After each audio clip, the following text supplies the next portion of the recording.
Haunting Adeline, chapter 25, the shadow. যদি আমি এই গুমোট বলরুমে আরেক মুহূর্ত থাকি, তাহলে শুধু চাপমুক্ত করার জন্যই মানসিক গুলি করা শুরু করব। এখানে অনেক মাথা আছে যেখানে আমি অনায়াসে গুলি বসিয়ে দিতে চাই। এডি আমার পাশে দাঁড়িয়ে আছে। তার ছোট্ট হাতটি এমনভাবে আমার বাহু আঁকড়ে ধরে আছে যেন তার জীবন এটার উপর নির্ভর করছে। এটা নেশার মতো। চলো এখান থেকে বেরিয়ে যাই, আমি তার কানে ফিসফিস করে বলি। তার ঘাড় আর কাঁধের সংযোগস্থল থেকে ভেসে আসা জুঁই ফুলের মিষ্টি গন্ধে আমার দাঁত কিড়মিড় করে ওঠে। কামড়ে দিতে ইচ্ছে করে, নিজের ইচ্ছে শক্তি দিয়ে দমন করি তাকে। তার লাল গোলাপ লাগানো চুল দিয়ে হাঁটু গেড়ে বসে আমাকে মাউথ দিচ্ছে, গলায় বেল্টে বাঁধা। এই দৃশ্যগুলো মনে পড়তেই একটা গর্জন বেরিয়ে আসে। তার নিজের ঠোঁটে সন্তুষ্টির হাসি চাপা দিতে অনেক কষ্ট হয় যখন অনুভব করি সে কাঁপছে। তার এই প্রতিক্রিয়া কোনো মাদকের চেয়ে বেশি শক্তিশালী। এটা আমাকে পাগল করে তোলে। আর আমি তার গলা চেপে ধরে তাকে এতক্ষণ পর্যন্ত সেক্স করতে চাই যতক্ষণ পর্যন্ত আমরা কেউই শ্বাস নিতে পারি না। এই মেয়েটা আমাকে পশুতে রূপান্তরিত করে দিচ্ছে। তার মাথা হঠাৎ আমার দিকে ঘুরে আসে, ভ্রু কুঁচকে যায় বিভ্রান্তি আর প্রায় রাগের মতো এক অভিব্যক্তিতে। সে সম্ভবত ভাবছে আমি এখানে থেকে পুরোপুরি চলে যেতে চাইছি, আর এতে তার প্রপিতামহীর সম্পর্কে তথ্য জানার সুযোগ সে হারাবে। শান্ত হও আমার ছোট্ট ইঁদুর, আমি শুধু এই গড় থেকে বের হওয়ার কথাই বলেছি। সে স্বস্তি পায়, তার কাঁধ 1 ইঞ্চি নেমে আসে। বলাই বাহুল্য, সব অতিথিদের বলরুমের ভেতরে থাকার কথা, কিন্তু যদি নিয়ম আর আইন মেনে চলা আমার অভ্যেস হতো, তাহলে আমি এখন যেখানে আছি সেখানে থাকতাম না।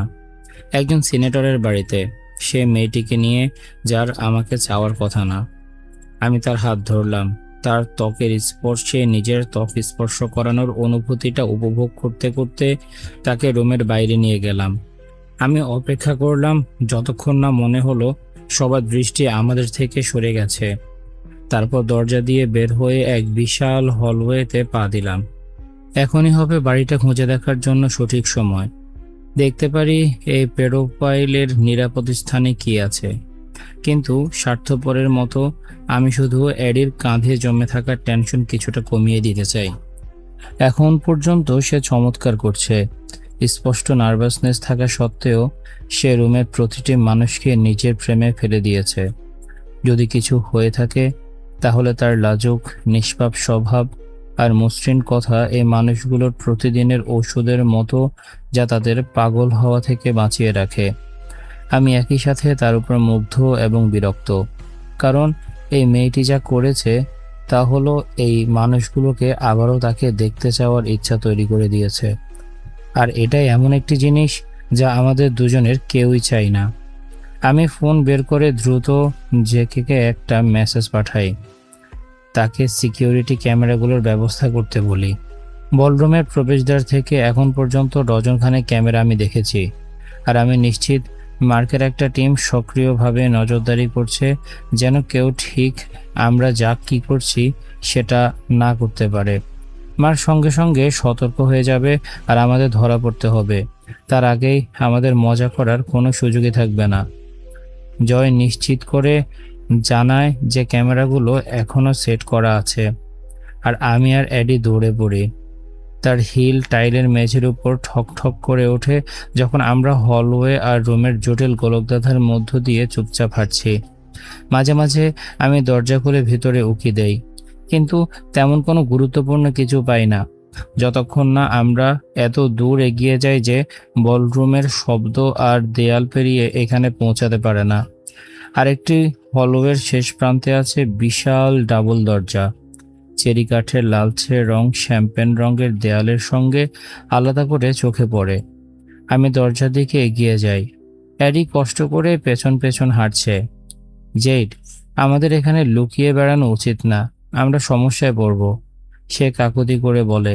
পেছনে তাকিয়ে দেখে যেন কেউ তার পেছনে ধাওয়া করছে। এটাই 5বার সে এই কথা বলছে। আমরা বলরুম থেকে বের হওয়ার পর থেকে তবুও তার চোখ উত্তেজনায় প্রসারিত হয়ে আছে। সে আমাকে ধোঁকা দিতে পারবে না।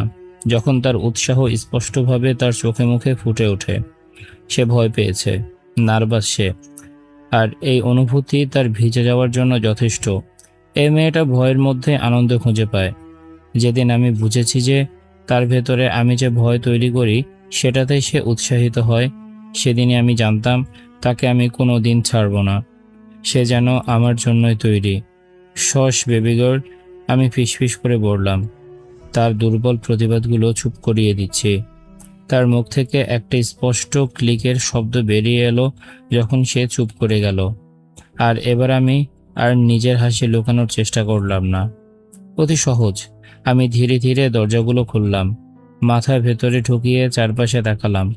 আমার চোখ অন্ধকারে মানিয়ে নিতে একটু সময় নিল, কিন্তু যখন ভালোভাবে দেখতে পেলাম আমার হাসিটা আরও চওড়া হয়ে গেল। আমি পেছনে ফিরে এডির দিকে তাকালাম, তাকে আমার সে দূর্ত হাসিটা দেখালাম। তার চোখ বিস্ফোরিত হলো, আরেকটি প্রতিবাদ তার ধারালো ছোট্ট জিভে জমা হলো।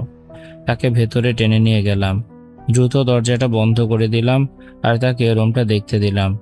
আবারও তার আপত্তি চুপ করিয়ে দিলাম। এটা মুভি থিয়েটার। দেয়ালের দুই পাশে 10টি সারিতে আরামদায়ক লাল চেয়ার বসানো, আর সামনে একটা বিশাল স্ক্রিন যার পাশের দিকগুলো বাঁকানো, যা দর্শকের পার্শ্বদৃষ্টি পর্যন্ত ভরিয়ে দেয়। এতে মনে হয় যেন তুমি মুভির ভিতরেই ঢুকে গেছো। আর আমি খুব ভালো জানি ঠিক কোন ধরনের মুভি এখানে দেখানো উচিত। আমি নোট করি, দেয়ালগুলো প্যাড দিয়ে ঢাকা আর দরজাগুলো শক্ত করে সিল করা। এই রুমটা সাউন্ড প্রুফ, আর এই রাত যেভাবে পারফেক্ট হয়ে উঠছে তাতে আমার হাঁটু প্রায় দুর্বল হয়ে আসছে। যেই তুমি যাই প্ল্যান করো। তার কণ্ঠ মিলিয়ে যায় যখন আমি রুমের পেছনের প্রজেক্টরের দিকে এগিয়ে যাই। একটা ডিসপ্লে স্ক্রিন আছে যেখানে প্রজেক্টরের কন্ট্রোল প্যানেল দেখা যাচ্ছে, সাথে হাজার হাজার মুভির অপশন। এর মধ্যে কিছু মুভি তো এখনও থিয়েটারে পর্যন্ত আসেনি। আমি সামনের কয়েক মাসে রিলিজ হবে এমন একটি হরর মুভি সিলেক্ট করি, যার মানে অ্যাডি এখনও এটা দেখেনি, আর পুরো অভিজ্ঞতাটা তার জন্য নতুন হবে। আশা করি মুভিটা ভালো হবে আর আমি যে প্রভাব চাই সেটা তৈরি হবে। জেড, আমাদের এখানে থাকা উচিত না, সে বলে, পেঁচাতে পেঁচাতে দরজার দিকে সরে যায়। আমি হেসে উঠি। সদা নিয়ম মানা। আমি লক্ষ্য করি স্ক্রিনের বাটনগুলো নিয়ে খেলা করতে করতে। বলতো ছোট্ট ইঁদুর, তুমি কি তোমার বাবার সাথে ঘনিষ্ঠ?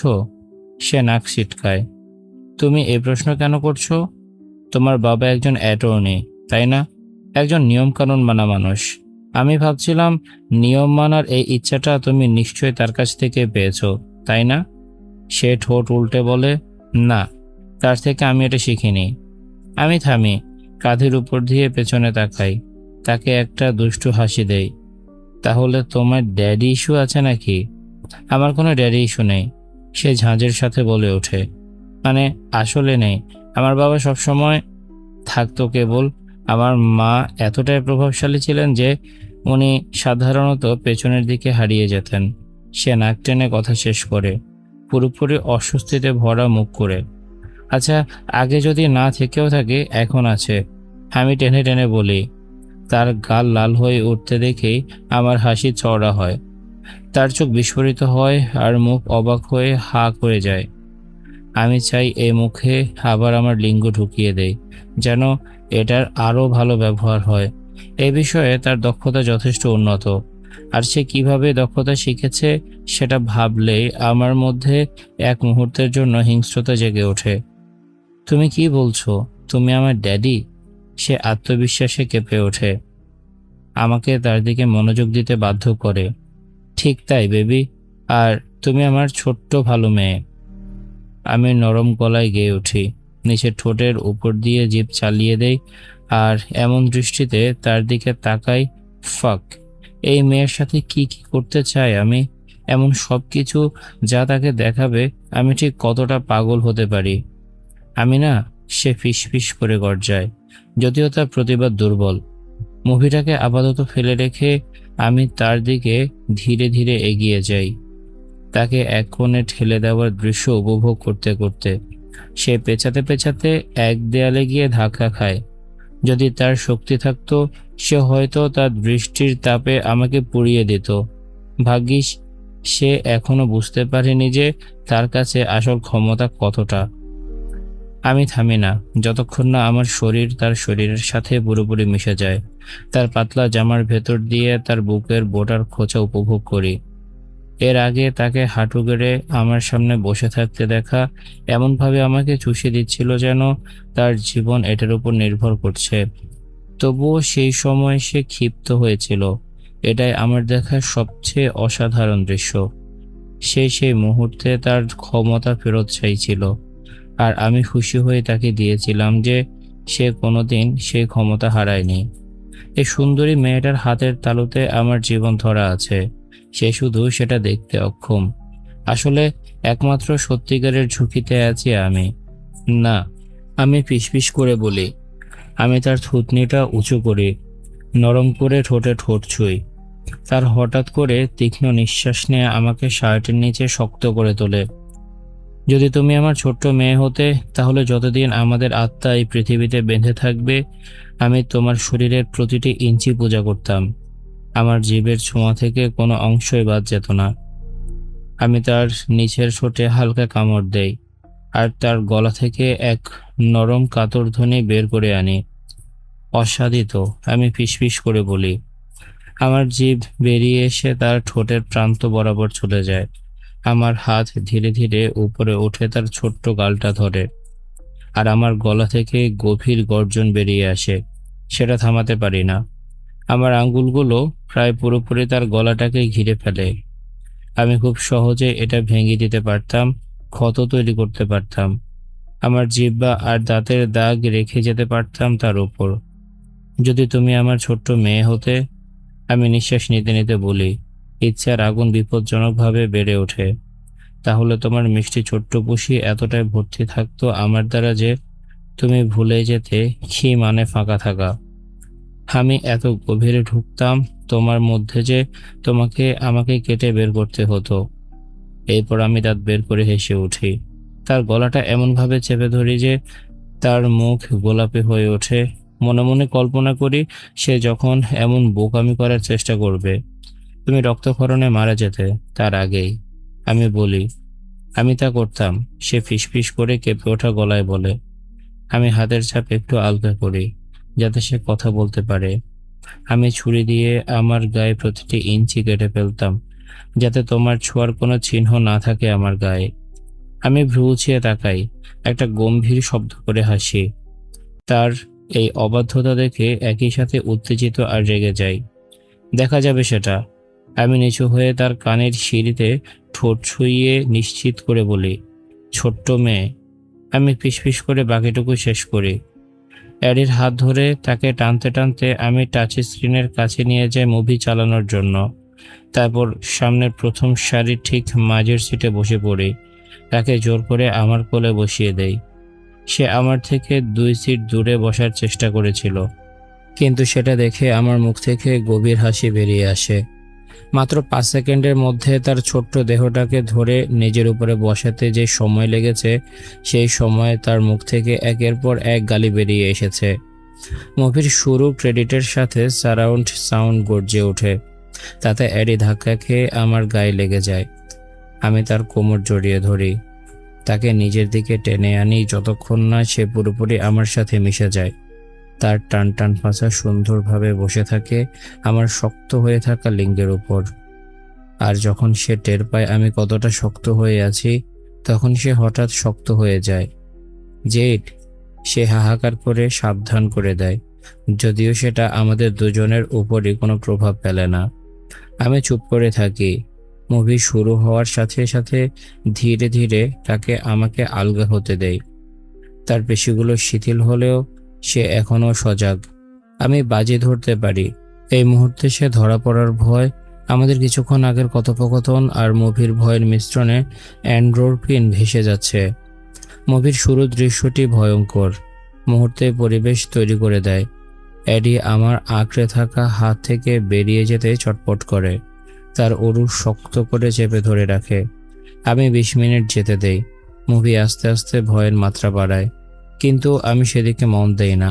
আমার সব মনোযোগ অ্যাডির উপর। তার বিস্ফোরিত চোখ স্ক্রিনের উপর আটকানো। তার শ্বাস দ্রুত হচ্ছে, বুকের ভেতর হৃদস্পন্দন গর্জন করছে।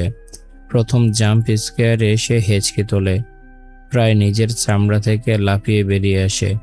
ফ্ল্যাশিং লাইটের নিচে আমি দেখি তার ত্বক লালচে হয়ে যাচ্ছে, আর তার কপালের কাছে ঘামের ছোট ফোঁটা জমছে।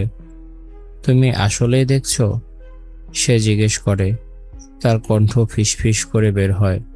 হ্যাঁ, আমি গম্ভীর ক্ষুধাভরা কণ্ঠে বলি। তার শ্বাস থেমে যায়, আর চোখ ধীরে ধীরে আমার দিকে সরে আসে। তার গোলাপি ঠোঁট ফাঁক হয়ে যায়, আর সে আমার দিকে খোলা আগুনের দৃষ্টিতে তাকায়। আমি নিচের ঠোঁটে জিভ চালিয়ে দেই, অপেক্ষা করি যতক্ষণ না তার দৃষ্টি আমার জিভের দিকে স্থির হয়। তারপর নরম কাপড়ের ড্রেস মুঠো করে ধরে হাঁটুর উপরে পর্যন্ত টেনে তুলি। থামাও, সে দম বন্ধ গলায় বলে, কিন্তু আমি শুনি না। সে আমাকে আঘাত করার চেষ্টা করে, কিন্তু তার ছোট্ট হাতগুলো আমার হাতের সাথে পেরে ওঠে না। একটা নিষ্ঠুর ইচ্ছায় আমি তার উরুর ভাঁজে 2 হাত ঢুকিয়ে তা আলাদা করে ফেলি। তার হাত আমার বাহুতে আঁকড়ে ধরে, যেন আমাকে থামানোর চেষ্টা করছে, কিন্তু সে আসলে প্রতিরোধ করে না। এমনকি যখন আমি তার পা এতদূর পর্যন্ত ছাড়িয়ে দেই যে প্রতিটি পা আমাদের 2 পাশের সিটের উপর রাখা থাকে।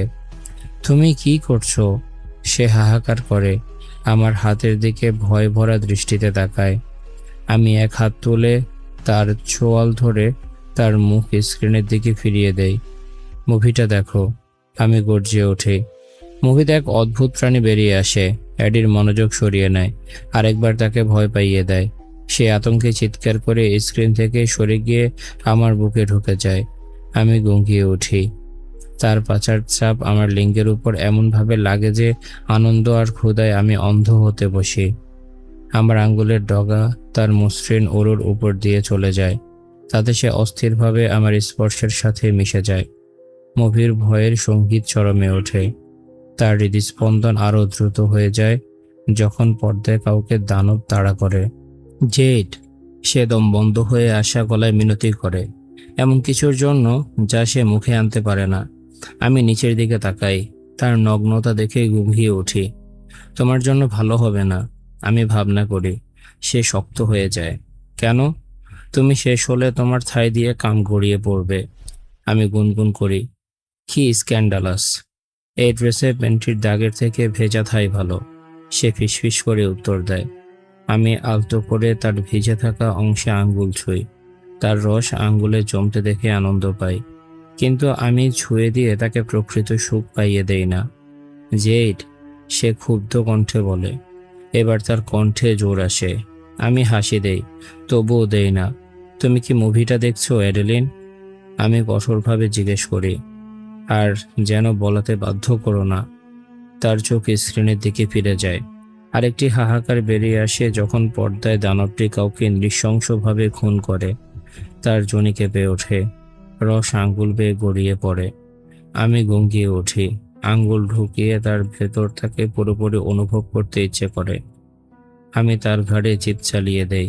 তার ঝুঁই ফুলের সুবাস শুঁকতে শুঁকতে তার ঘামের নোনতা স্বাদ নেই। সে এতটাই সুস্বাদু, আমার মুখে পানি এসে যায় তার রস চেটে খাওয়া তৃষ্ণায়। কিন্তু আমি নিজেকে আটকাই, তার ভিজে ভিজে ছোট্ট পুঁশিতে হাতিয়ে রাখি। তার চুপচাপ মিনতির কাছে নত হয়ে আমি মধ্যমার প্যাড তার ক্লিটের উপর ঘুরাই, ঠিক যতটুকু চাপ দিলে তার মাথা পেছনে ছিটকে যায় আনন্দে। এইবার যখন সে আমার নাম ফিসফিস করে, সেটা সুখে ভরা। মুভির চিৎকারে সে আবার কেঁপে ওঠে, সোজা হয়ে যায়। কেউ এসে যেতে পারে, সে কেঁপে কেঁপে বলে। আমি অবিরত করে যাই। আমি তার ক্লিট চেপে ধরি, তাতে তার চোখ উল্টে যায়। ঠোঁট থেকে কামনায় ভরা আরেকটি শব্দ বেরিয়ে আসে। এদিকে তোমার পুশি ভিজে যায়? আমি তাকে জিজ্ঞেস করি। যখন ভাবো যে কেউ আসতে পারে আর তোমাকে এভাবে খোলা অবস্থায় ঢেকে ফেলতে পারে, সেটা কি তোমাকে উত্তেজিত করে? সে মাথা নাড়ে, সত্য অস্বীকার করে, যেমন করে নিজের চাহিদাকেও। আমার আঙ্গুল তোমার ভেতরে ঢুকে থাকার সময় ধরা পড়ার ভয়। আমি থামি, আঙ্গুল ঢুকিয়ে তার কথা প্রমাণ করি। তাতে তার গলা থেকে তীক্ষ্ণ চিৎকার বেরিয়ে আসে। তোমার এতটা কামনা বাড়ায়, তাই না? আমি আরেকটি আঙ্গুল ঢুকিয়ে দ্রুত শক্তভাবে তাকে সেক্স করা শুরু করি। তার শ্বাস ভারী হয়, তার কাতরানি তীব্র হয় যখন সে রয়ের ক্লাইম্যাক্সের দিকে এগিয়ে যায়। আমি তার চেহারা আর তার খুশিতে কি করছি তা দেখতে থাকি। হঠাৎ আমি আঙ্গুল বের করে তার মুখ শক্ত করে ধরে ফেলি। সে কেঁদে ওঠে ব্যথায় আর হঠাৎ শূন্যতায়। আমি তার খুশিতে একটি দ্রুত চড় মেরে দেই। তার ঠোঁট থেকে বেরিয়ে আসে কেঁপে ওঠা আরেকটি আর্তনাদ। আমি কি বলেছিলাম? তার বুক ওঠানামা করে, তার পাছা আবার আমার আঙ্গুল খুঁজতে থাকে। মুভি দেখতে। সে ফিসফিস করে উত্তর দেয়, তুমি শুনছিলে? আমি গর্জাই, না দুঃখিত, সে নিচু গলায় বলে। তাকে ক্ষমা করে দিয়ে আমি আবার আঙ্গুল ঢুকিয়ে দেই। এবার সে দীর্ঘশ্বাস ছাড়ে, কিন্তু তার চোখ স্ক্রিনের দিকেই থাকে। ভালো মেয়ে, আমি প্রশংসা করি। আমার আঙ্গুলে তার পুশি কেঁপে ওঠে। এরপর আমি তার ড্রেস নিচে টেনে তার স্তন বের করি, শক্তভাবে চেপে ধরি। আরেক হাতে তার পুশিতে আস্তে আস্তে আঙ্গুল চালিয়ে যাই। তার চোখ আধা বন্ধ হয়ে আসে, কিন্তু স্ক্রিন থেকে সরে না। তার ভিজে পুশি আর আঙ্গুলের শব্দ মুভির শব্দের সাথে মিশে যায়। সে এতটাই ভিজে, আমার প্যান্টার সিট ভিজে যায়। আমি তার ঘাড় কামড়াই আর ছাটি। তার কানে প্রশংসার কথা ফিসফিস করি। আমি চাই এবার তার অর্গাজম ধীরে, কষ্টকরভাবে আসুক। তোমার ফুসি কতটা ক্ষুধার্ত হয়ে আছে দেখছো? কতটা শক্ত করে আমার আঙ্গুল আঁকড়ে ধরেছে। পর্দায় দানবের ভয়াবহ উপস্থিতি তার হার্টবিট বাড়িয়ে তোলে। জেড প্লিজ, সে মিনতি করে। আমি তার গলাটা চেপে ধরি। তার মুখ লাল হয়ে যায়, শ্বাস ছোট হয়ে আসে। আমি ক্লিট ঘষতে ঘষতে তার পুঁজিতে আঙ্গুল ঢুকিয়ে দেই। ও গড, সে তীক্ষ্ণ শ্বাস নেয়। হ্যাঁ, আমি তোমার গড। জেড, সে চিৎকার করে যখন তার ফুসি আমার আঙ্গুল আঁকড়ে ধরে। তার পিঠ বেঁকে যায়, সে কাঁপতে থাকে। আমি থামি না। সে কাঁপতে কাঁপতে আমার হাত দূরে সরানোর চেষ্টা করে। ও মাই গড, জেড থামাও, সে চিৎকার করে যখন তার রস এতটা বেরিয়ে আসে যে আমার হাত বেয়ে গড়িয়ে পড়ে। শেষমেশ আমি হাত বের করি, রস চেটে ফেলি। সে লজ্জা, রাগ আর সন্তুষ্টির মিশ্রিত অভিব্যক্তি দিয়ে তাকায়। বিশ্বাস হচ্ছে না আমরা এটা করলাম, সে ফিসফিস করে বলে। তুমি দারুণ লাগছো, আমি বলি। তার ফিসফিস থামিয়ে দেই। সে চুপ করে যায়। তাহলে তুমি শুধু দিনে আমাকে ভয় পাও, আর শুধু যখন আমাকে ভালোবাসো তখন আমি তোমাকে অর্গাজম করাই? সে ঘুরে দাঁড়ায়, চোখে আগুন নিয়ে বলে, আমি তোমাকে ভালোবাসি না, এখনও না। আমি হাসি দেই। চলো ছোট্ট ইঁদুর, যথেষ্ট সময় নষ্ট করেছো তোমার খুশিকে পূজা করিয়ে। এখন কিছু উত্তর খুঁজে বের করা যাক। আমি দরজার দিকে এগিয়ে যাই, তবুও তার ফিসফিস করে বলা বাজে লোক শুনতে পাই, যা আমাকে আনন্দ দেয়। এ ছিল আজকের এপিসোড। কেমন লেগেছে তোমাদের কমেন্ট করে জানাও। দেখা হচ্ছে পরের এপিসোডে। ততক্ষণ পর্যন্ত সবাই ভালো থাকো, সুস্থ থাকো। আজকের মতো আমি তারিফ এখানে বিদায় নিচ্ছি। টাটা।